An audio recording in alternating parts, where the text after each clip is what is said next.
Shalom Aleichem and welcome everyone as we are preparing for Shabbat Kodesh. Shabbat, Parashat, Toledot. In this week's Parsha, the Parsha starts off that Yitzchak and Rivka are praying to Hashem to please give them a child. 20 years have passed and they haven't had a baby. The Ben Ish Chai wonders and says, take a look at the Imaot and the Avot. Why did Hashem make it so difficult for all them to have children? Sarah, they say, technically, physically, she wasn't able to have children. She didn't have a womb. They say the same thing about Rivka. Rachel, Leah, they say all the Imaot were naturally unable to have children. Avraham Avinu as well, somewhat sterile. Why did HaKadosh Baruch Hu make this? That our forefathers, our Imaot and our Avot, had such difficulty bringing children into this world. And the Ben Ish Chai gives what I believe such an amazing answer, a concept that we really have to put into our mindsets. He says, who was Avraham? Avraham was the son of Terach. What was Terach known for? I ask you, what's Terach? What did he do? What was Terach's? The best seller in town. The best seller of idols. He was the idol worshiper of town. He was the guy. You wanted an idol? You wanted Avodah Zarah? He showed you how to pray to it, what to do with it, how to do with it. And Avraham started to go against Terach. What did Terach do with Avraham? He gave him to Nimrod. He gave his son to Nimrod for Nimrod to kill Avraham.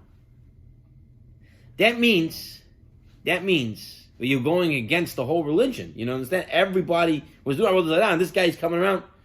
Something wrong with my son. It's time to kill him. That's the Midrashim say that Terach gave Avram to Nimrod for him to get killed. The whole Kishon Nation was that happening there. Anyway, do we really want to be related to Terach? Sarah also, Rivka's father, Betuel, right? Every woman before she gets married is with him. Lavan, her brother, Rachel and Leah's father. When you're starting a new nation, do you really want Klal Yisrael to be related to these people? So the Ben Ish Chai says HaKadosh Baruch Hu made it b'dafka that these people should not be able to have children at all, physically unable to have children. So now what happens? Now they pray to have children, and they change their nature. And now what's this baby? Is this a natural baby? Or is this a miracle child? The child is a child of Nis, of a miracle, not related to anyone naturally. And that's why the Ben Ish Chai says HaKadosh Baruch Hu made it that the Imaot and the Avot had difficulty having children, so that their children shouldn't be related to their ancestors who were of the Avodah Zarah, who were very bad people.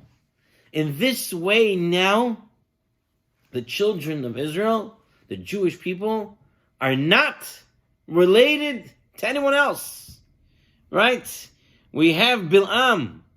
Bil'am, in his blessings, he says, Mirosh tzurim erenu umigvaot ashurenu hen am levadad yishkon uvgoyim, right? Uvgoyim lo yidhashav. For from its origins I see rock-like, and from hills do I see it. Behold, it is a nation that will dwell in solitude, alone, and not be reckoned among the nations. Says the Ben Ish Chai, what does this pasuk mean? It says, the Rosh Tzurim, these rocks, these are Avot, this is Avraham, Yitzchak, and Yaakov.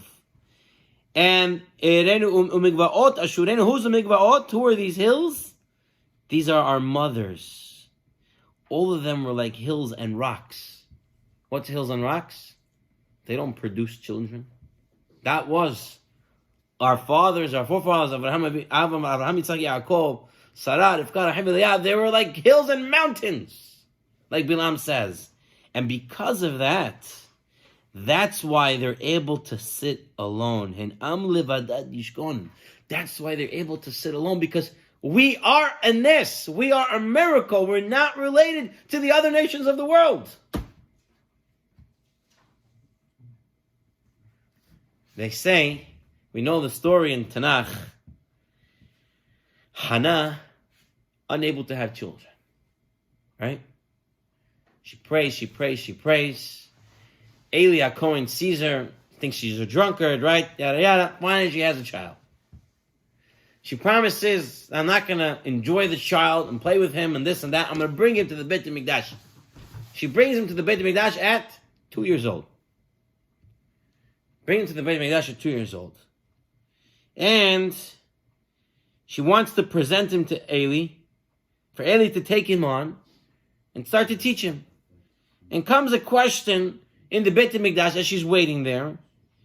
If a non-Kohen kiddush chita in the Beit HaMikdash, and little Shmuel, Hannah's son, says yes. Eli comes, he's a Kohen Gadol. Eli says Shmuel's right, but since he said the halakha in front of his rabbi, there's a rabbi here. He's a Kohen Gadol, Eli. And since he's answering in front of his rabbi, we have to kill him. So Hannah says, please don't kill him. This is the child who I was praying for. This is the child that I've been praying for. Please don't kill him. So Eli says, you know what? I'll have rahmanut, I'll have mercy. We won't kill him. And he takes him on and he teaches him, and Shmuel becomes Shmuel HaNavi. Rav Reuven Shapiro, he says, what is going on here? Why is Eli first saying, I have to kill him? The kids too. He could be mochel. You see, he did. You see, in the end, he was mochel. He did forgive him and say it's okay that he answered in front of the rabbi. So why did he first tell his mother, I have to kill him? So listen to what Shapiro says. So Shapiro says, Eli knew who is Shmuel related to. Who is Shmuel related to? Korach. Who was Korach? Korach was an instigator. Korach was the mahloket. He was breaking away from Judaism. Eli says, your son already has chutzpah to go against the rabbis. He's supposed to listen to what the rabbi says. He's saying his own halachot. He's right, but still not the right way to do it. We got to kill him. What does Hannah answer? She says, he's not related to Korah. Why? Because I'm not able to have children. And I prayed and I prayed and I prayed for this boy.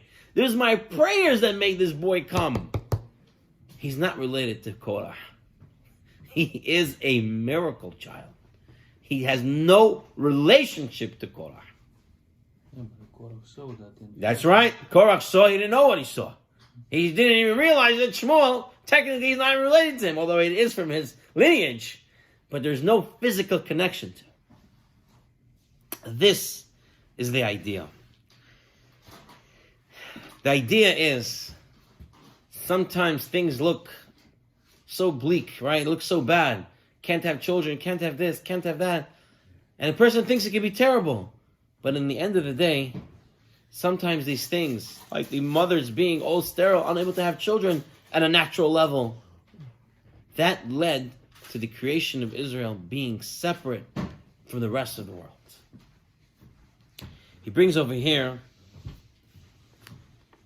a story from Rabbi Hanoch Teller.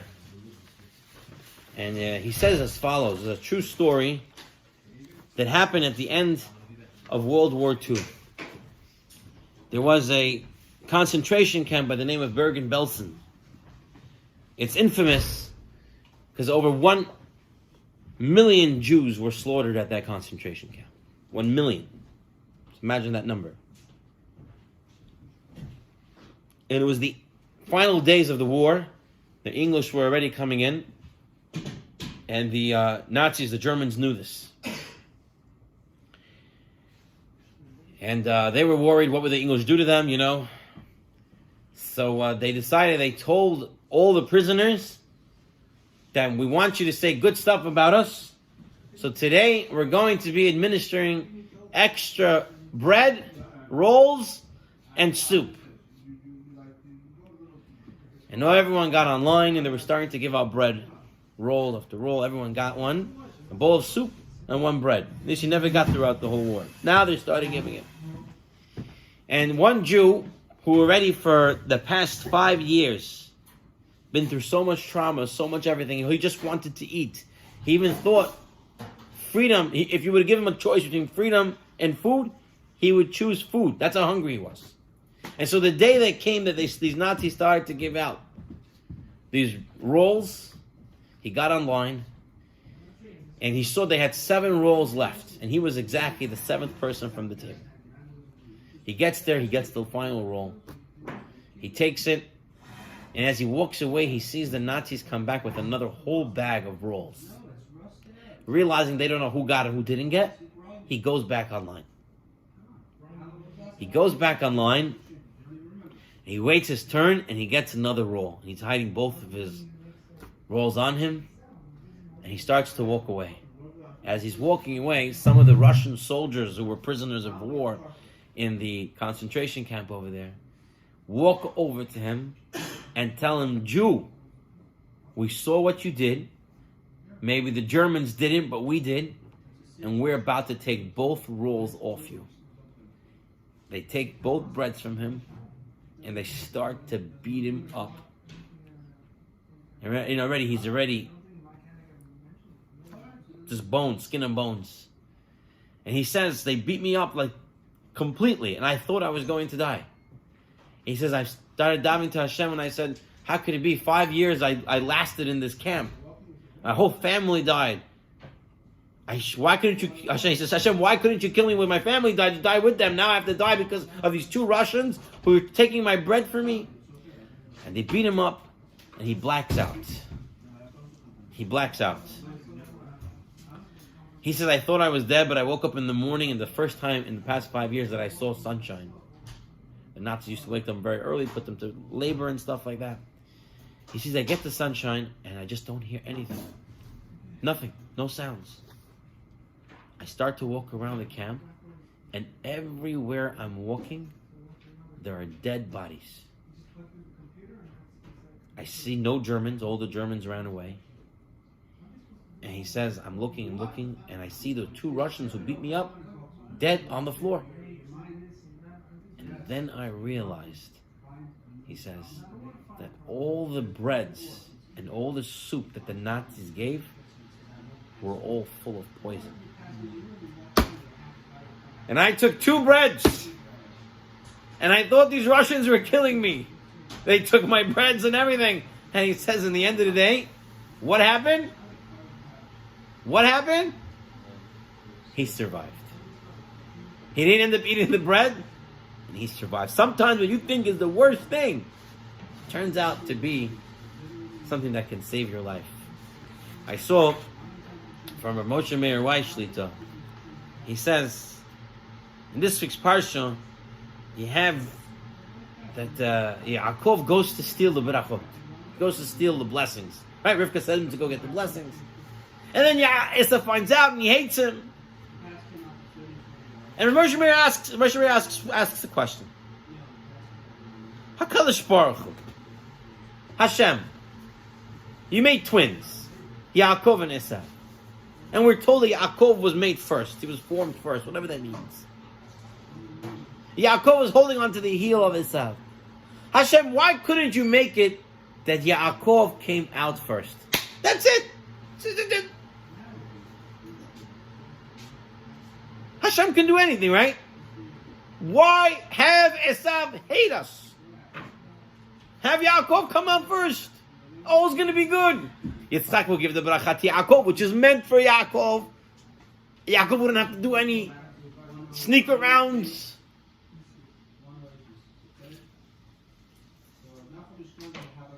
Moshe Weiss explains that Kadosh Baruch Hu did it on purpose. That Yaakov was born second. Why? In order for us not to be associated with Esav. Esav is a Rasha. Right? Imagine everything was cool. Esav wasn't trying to kill Yaakov. What would happen? We would be friendly with Esav. What happened when Jews were in areas where the Goyim were very nice to us and they assimilated and they intermarried? Chas v'shalom, chas v'chayilat, so many bad things happened. When they were nice to us, Kadosh Baruch Hu b'dafka made it in such a way that Esav should hate us, so hen am levadat yishkon, that we should be able to live alone, that we are Jewish, we're not able to assimilate. Do you understand? We might think it's bad, this whole thing, yeah, Esav is hate. No! Victor Miller writes, he says, if not for the fact that there's such animosity between certain Arabs and the Jews, he said there would have been a terrible catastrophe of intermarriage. He says there are cousins, their women are nice, the women are pretty, and he says for those who are not so frum, there would have been a big chance for intermarriage. He says, why? But why is it so little now? Because they hate us so much that today they can put 2 bombs in Jerusalem, kill a 15-year-old boy. Who wants to associate with them? This hatred keeps us away from them.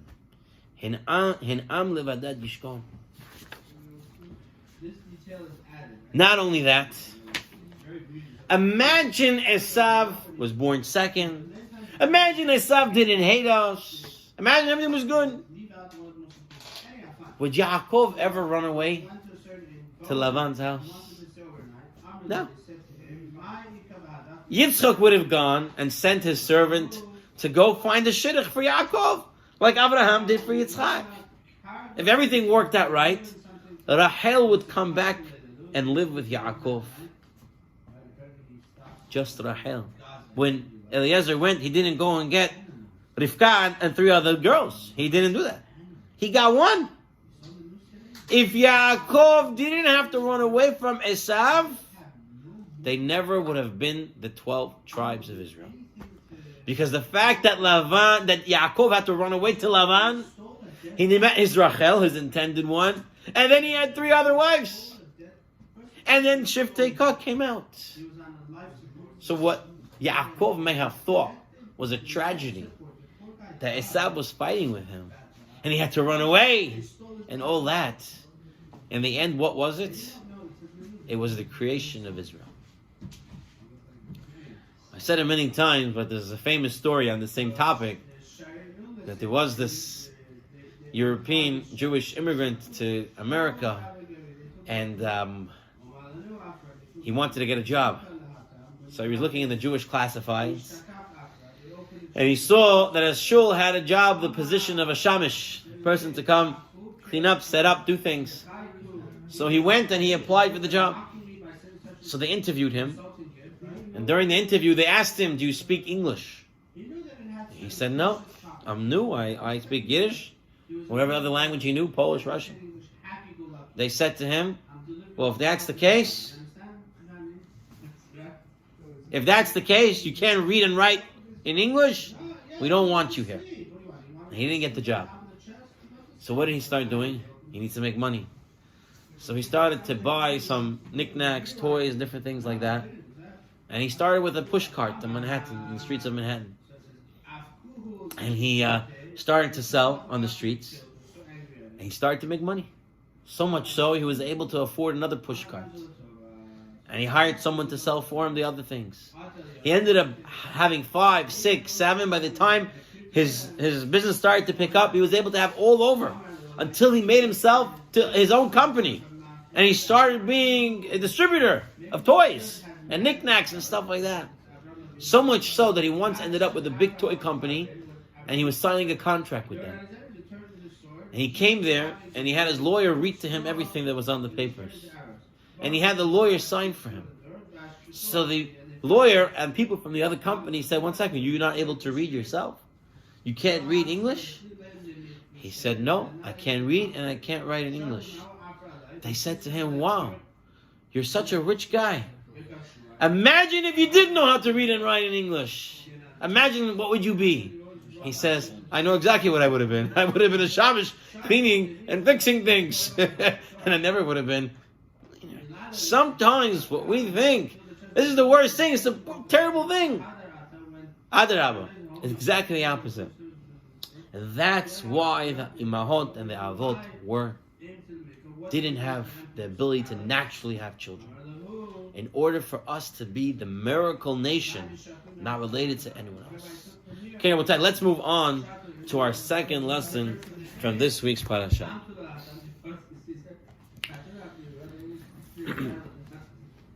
There was they say over Maisa a story that when seltzer was invented, they took it to one of the Gedolei Hador and they gave him to drink seltzer. He was middle of learning and he ignored the cup. His mind was in Torah. So one of his Talmidim said to him, Rabbi, you got to drink it. You got to drink it now. If you don't drink it now, all the fizz, all the carbonated water is going to escape, all the gas. It's going to get flat. You got to drink it now. And the rabbi said, what? A drink that I have to drink quick. A drink that's going to tell me when I have to drink it?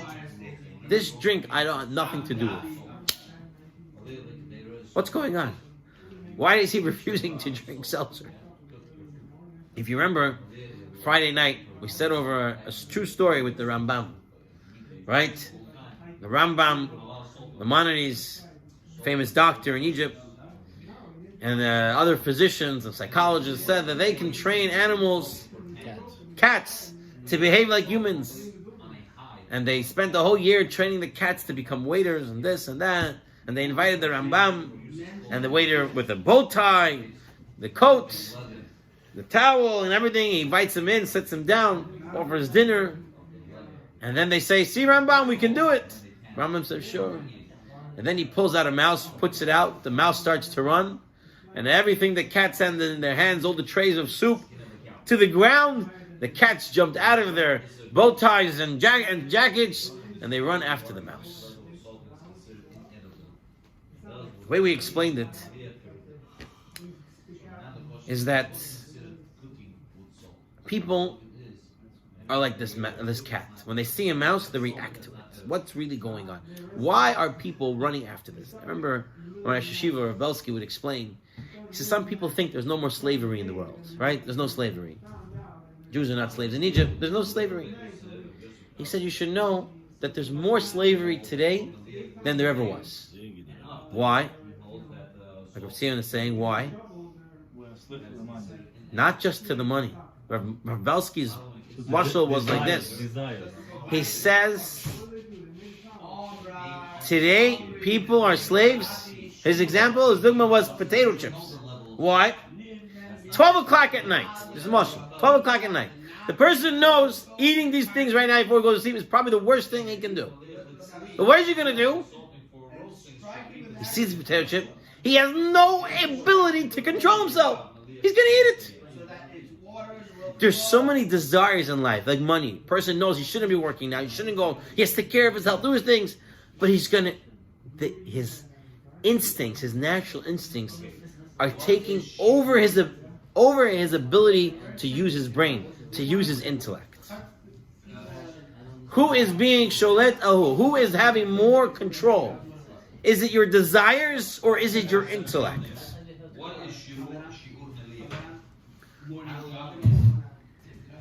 Everybody has a choice. A lot of times things happen in life. What happens? The Gemara says that a person doesn't sin till the ruach shtus comes into him. Right? What is it? The spirit of craziness comes into him. What does that mean, spirit of craziness? The way I've understood it always is that when he lets his natural instincts take over, that's what comes into him. He's unable to use his intellect anymore, and then he starts to sin. You know, Rav Simcha Zissel, the Alter of Kelm, once said that if Darwin, right? You know, Darwin was the theory that people come from monkeys. So Rav Simcha Zissel said that if Darwin would have seen his Rebbe, Harav Yisrael Salanter, Zecha Tzadik Libracha, he never would have said that man came from monkeys. What? No. But if he would have seen Rabbi Yisrael Salanter, he never would have said it. So they explain as follows. Why? Darwin and his Chaverim were somewhat honorable people. How did they come to the conclusion that people come from monkeys? So he says as follows. He said, look at people. People act like animals. They have something they see and they run after it. They don't use their brains. They're not able to control themselves. It's all a animal desire and an animal instinct. So of course it makes sense to say that we come from animals. But he said that if Darwin and his friends would have seen Rabbi Saul Salanter, the man who had total self-control over his entire guf, he was able to control everything, they would never have come to that idea that men come from animals. You know, it's interesting. On the day, and in the Parashat, it tells us that Esav comes very hungry. And he tells Yaakov, Haliteni nam ben Adom Adom hazeh, ki ayef anochi, ken kira shemo Edom. Right? He says, give me this red stuff. I'm very tired. That's why they call him Edom. They call him the red one. Now the question is, the Midrash says, on that day he did a bunch of sins.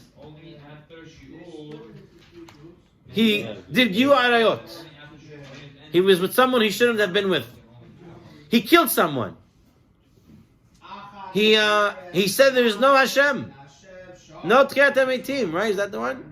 And then he said, I don't want the Bechorah. Give me the red stuff instead. And the Torah calls him, instead of mentioning all these terrible sins, Torah says the worst thing that he did was that he sold his Bechorah. Why? The Sefer Madrigat Adam says, what is Edom? Edom was his title. Why was Edom given his title? Why was the bean still red? Because it was raw. It wasn't ready. And Esav said, I can't wait. Esav came and said, I want it now. His desire was to eat it now. Esav says, I want the food now. I can't wait for it to be cooked. Not only that, he doesn't even want to chew it. He says, Anna, I'm opening my throat. Just pour it down. He has no time to chew. He wants his food, and he wants it now. That's Esav. That's the Yetzer Hara. That's the animal desire, the animal instinct in a person. Can't wait. Rabotai, you know what's the difference between a tzaddik and a rasha? Esav comes to the lashon of asud that it's already done. He wants it done already. When you want it, I want it done yesterday. Someone who wants it quick. Yaakov comes to the lashon of ekev. Ekev means heel. What is a heel? What do you use your heel for? To walk. What do you use your heel for? You use it to walk, to take steps. You see, the difference between Esav and Yaakov is Esav wants it now. And Yaakov takes it slow. He works at it. When Ruth comes to Boaz and tells Boaz, we got to get married, what does Boaz say to her? He says, let's wait for Boker. Let's wait for the morning. What does that mean? He said, let's make bikoret, let's make searches, checking out, let's take it easy. We can't run into things. Tzaddikim don't jump into things. They think it all through. Yaakov, he's already a very old man, 70-something years old, when he ends up to meet Rachel. And he tells Rachel, what? I'm going to work for you 7 years. Get married and then work. And then it says, to him it was like a few days. Few days, it was 7 years. Explain. Yaakov is a tzaddik. He doesn't run into a marriage because he wants to now. He knows he's building Shiftei Kol. He knows he's building Klal Yisrael. In order to do that, you got to get to the right madriga. You got to get to the right place. You can't rush these things. You have to go slowly, right? This generation has been called by a lot the disposable generation. No one wants to clean anything, just use it once, throw it out. It's also called the fast food, right? The fast food generation. Everything has to be fast. How many news reports we heard of someone's burger was 3 minutes over, right? It took 3 minutes to come out extra. And what happened? Someone got shot, someone got killed, someone got stabbed because their burger was 3 minutes late in the restaurant by the goyim. Why? Can't wait 3 minutes?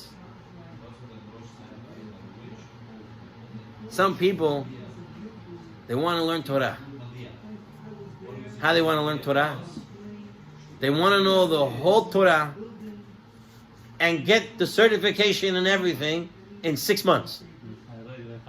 On 1 foot they want to know, and not only that, not only on 1 foot they want to know it, they want to get a full night's sleep too. And they want to know Yerushalmi and Bavli and all the Shulchan Aruch.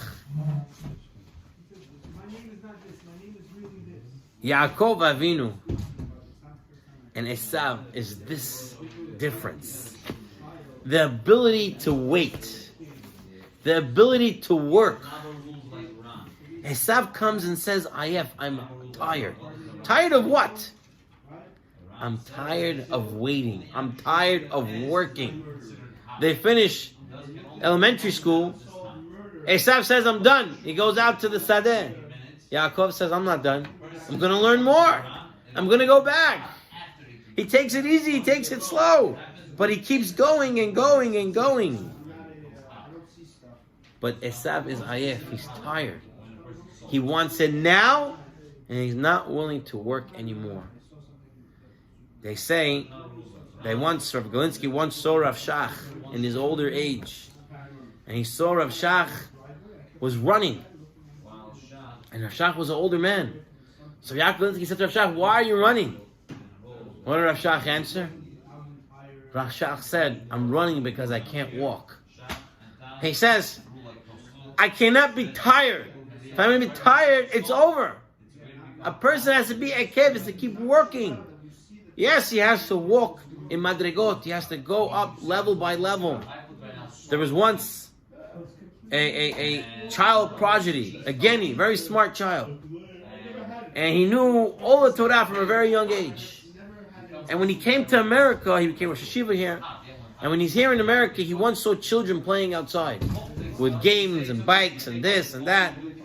And this man who was a child genius says, you know, if I had their opportunity to play games the way they are, I would have even been a greater genius than I am today.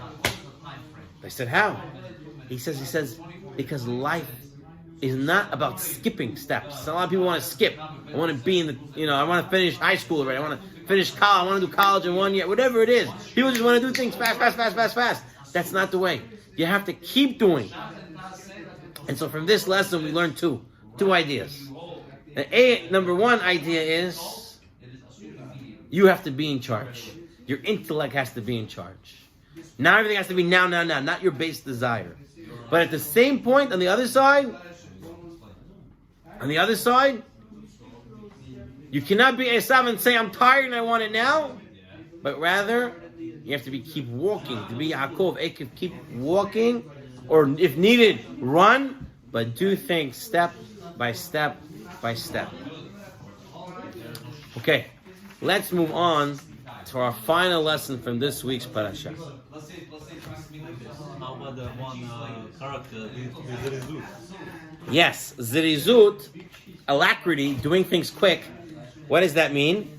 We'll have another share in the Be'ez Hashem, but the kitzer, alacrity, doing things zirizut, means once you know what's the appropriate thing to do that quickly. For example, you have to go pray every morning. So run to shul. Not daven fast. Okay? Run to shul. That's zirizut. Okay? Go to shul early. When the zman is, you go. But doesn't mean daven quick. You have to know where alacrity works and when it's not to work. If a person is in a state of bahala, a state of confusion, he doesn't know what to do. You don't just do anything. First, you have to figure out what to do. You don't use rizut when you don't know what to do. Well, I don't know what to do. Is there a cliff or not? Forget it. Just pedal the metal and let's figure out if it's a cliff. You don't do that. Obviously, you're going to go out and check what's there. Once you realize it's a road, you can go fast. That's Parashat how rizut is used. Okay, now, in this week's Midrash, we have a statement as follows. Amar Rabbi Shimon ben Gamliel. Ko yamai hayiti mishamesh et Abba, velo shimashti oto echad mimei shimesh Esav et Aviv. Shimon ben Gamliel says, all my days I took care of my father, and I never came close, even 1/100th of the quality that Esav did for his father. He says, for example, Shimon Gamliel says, when I would attend to my father, I would attend to him with filthy garments. And when I go outside, I would wear clean garments. But Esav, when he attended to his father, he wore royal garments. And when he went outside, he took the dirty garments. Amar en kevodo shel Abba liyot mishamsho el bigdei malchut. He said, I can't take care of my father unless I'm in royal garments. And Rav Shimon ben Gamliel says, I didn't do that, Esav did. I took care of my father, but I never took care of Esav. I never took care of my father like Esav took care of his father. The Midrashim continue. Midrash Tarhumah says that Yitzchak says to Esav, go sharpen your sword, sharpen your implements, your bow and arrow, go and get food for me. Esav, we all know, had the special beggar that Nimrod had, that came from Adam Rishon. He put it on, and all the animals went listening to him. He could have gone outside, put on that coat, all the animals would come there, shecht the 2 animals, bring it to Yitzchak. He didn't do that. He left that beggar at home with Yaakov, then put it on. Why didn't Esav take it? That's right. He listened to his father. His father said, take instruments. I take instruments. Right? A lot of times you tell your kids to do something, and you tell them to do it one way, and they went to him and they did it another way. Why did it this way? Oh, it's easier. It's better. I thought it was going to be better. But that's not the Esav. Esav, my father said to do it this way. I'm going to do it. Not only that, the Midrashim saying that he wanted to get a lot of food for his father. And he went to hunt for a deer. He got one deer, he tied it up, and then he went for a second deer. And when he went for his second deer, the first deer escaped, and he went to get now another deer. And he went back and forth looking for 2 deers. Each time he ties it up, he goes away. And he doesn't stab it, he doesn't hurt it. He says, it's for my father. I'll keep running after it. He did it so much that Yaakov had time to get in and out. But Esav, look how much he loves his father. He's doing everything for his father. And then, all of a sudden, the Midrash in Tanhuma 11 says, and once Esav walks in, this Esav Rasha, this evil man, he starts to talk to his father in contempt, meaning he doesn't like his father. Koreh la'aviv bezadon. He says to his father, Yakum avi ve'yochal mitzed beno. Stand, my father, right? Rise, my father, and eat from what your son gives you. Bevor rasha ba gambus. When a wicked man comes, there also comes contempt. Yakum avi Hu haya gozer alav. He's commanding his father what to do. Esav Rasha. Only Esav can do this. Davar Pella. 1 second. Up until now, the Midrashim are saying, Shimon Gamliel says, Esav had what? Kibbud of Aim, no one has like him. Even the greatest rabbis cannot compare to the Kibbud of Aim of Esav. And then all of a sudden, the Midrash says, Esav Rasha. He walks in, he's commanding his father, he's talking with disgust in his voice. How do we understand this? There's a famous story that's told over. This is one of my, I like the story. I don't share it that often, but I really like the story. There was once a bachur, a young man, he was looking for some work. And he didn't have a college degree. He didn't have much of anything. So he's looking in the newspaper, what can I work? And he finds an ad, part-time job, easy work, no experience required. So he calls the number, and he's contact to the zoo. They tell him to come for an appointment. He comes to the zoo, and the zoo director says to him, listen, I'll tell you what the job is. We had a lion, and the lion died. I can't run a zoo without a lion. We ordered new lions from Tasmania, but until then, we need someone to be the lion. The old lion that died, we cleaned him out from the inside. We made a zipper. We need someone to get into it and to behave like a lion. And this way, when people come, they'll see a lion. And now the guy understood where you don't need any experience. You just have to act like a lion. So he said, you know what? I'll do it. He says, okay, you got to show up to the zoo 4 o'clock in the morning. So no one's here. No one will see you. And he said, okay. He comes the next morning. He's there at 4 a.m. They give him the fur costume. He puts it on. He looks at himself in the mirror. He looks like a real lion. They take him in the car. They drive him to the lion's den. They open the gates. They throw him in there. And then they lock the gates. He looks up and he sees a lioness, a female lion, coming his way. He's frozen terror. He's so scared. He forgot to ask if there are any other lions in the den.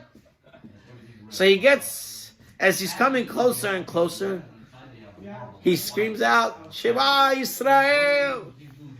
And to his astonishment, all of a sudden, the female lion answers, Hashem Elokeinu, Hashem Echad. He says, what? And she says to him, shh, soon the visitors are going to come. You can't be talking. He says, but I don't know how to roar. So she starts to teach him how to roar. And they start practicing. It's a whole competition. And so it was. For the first day, she and he are roaring. And everybody's coming and enjoying. At a quarter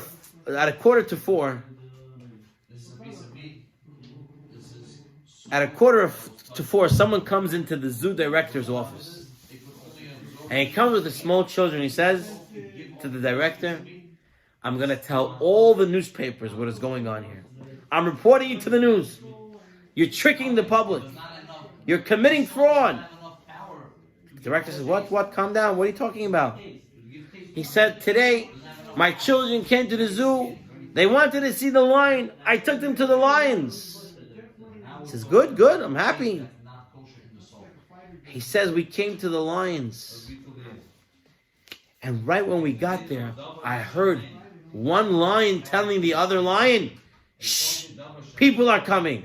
Start to roar. And then they were roaring. I'm going to tell everyone what you're doing. You don't have lions here. And the director tells them, whoa. What are you getting excited for? What were they doing the whole time you were there? What were they doing? He says for the majority of the time they were roaring like lions. So he says to him, for 1 second that you heard them talking, you think they're not lions? They're lions. The whole time you were there, they were roaring. Just for 1 second, they were talking. And the man says, once they talk for 1 second, then you know they're not lions. You see, Esav was very good with putting on appearances. Esav was able to show the world that he was doing kibud avayim. But sometimes, even if a person does many, many great acts, that little one fine detail that he does can show his true intention of it all. I'm not saying always. So if it's a legit mistake, it's a legit mistake. But sometimes a person's true feelings come out in a small little detail. And that's what our Chachamim were looking at. Chachamim said, Esav, no one could compare to the greatness that he did. But Esav was a Rasha. He said to Yitzchak, Kumavi, get up, my father, giving him commands. And that already showed us the truth of who he was. And so, Rabotai, so in brief, to review our 3 lessons from this week's Parashat.